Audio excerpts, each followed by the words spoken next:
What's up everybody, and today we're going to be looking at Exit Limbo Opening from the developers at Virtual Craft Studios, the first episode of a neo-retro side-scrolling beat-em-up that kind of reminds me of Battletoads mixed with Slaughterhouse.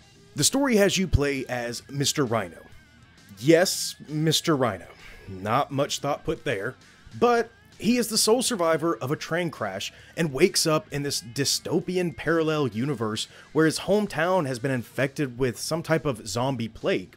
You're soon brought to an underground city of rats from the leader's daughter.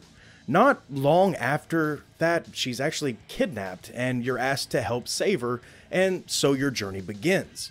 The story is a little cheeky if you ask me, basically save the princess plot, but I'm loving the visuals of the game with its 2D characters, 3D world, and the soundtrack is one hell of a banger.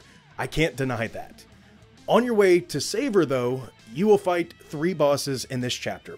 A ram, a hog, and whatever the hell this thing is. In the end, you're left on a cliffhanger for the next game will continue the story. So, of course, I said this game reminds me of Battletoads and Slaughterhouse when I first saw it. And I was pretty close. You encounter enemies as you make your way through the city and will run into arena fights as well. For combat, you have your standard X combos and Y grapples.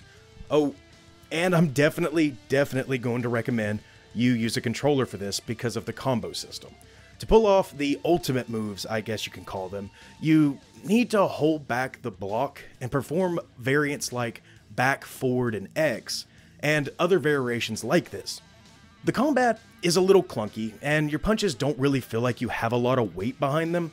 Even the zombie sheep take quite the beating before they go down. The combos are alright. I feel like I use that more because trying to combo on punches or kicks is only done through X. I feel like it could have been implemented a little bit better by putting the punch for X and B for kick. Something to add more variety instead of just moving the joystick and hitting one button. But some of the kill animations and the bosses are very unique, but fall a little flat on the movesets, but I guess what boss doesn't? Visually, the dystopian visuals are a great mix between futuristic and destruction, and it has me. The cutscenes are short, but play like a rolling comic book. The 2D characters in the 3D space is a little weird at first, but you quickly get used to it. It's strange they kind of went for this style, but I guess it makes it stand out because it definitely got my attention.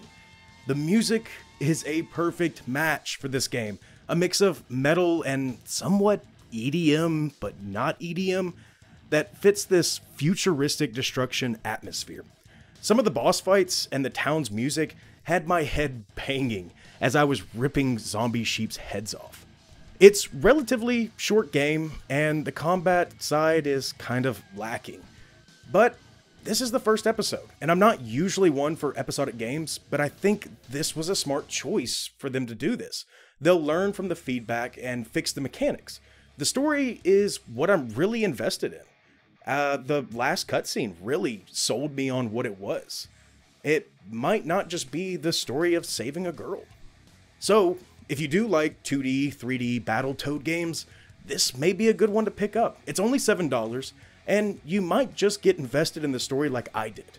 There will be a Steam link down in the description, as well as our link to the Discord if you want to jump in and talk.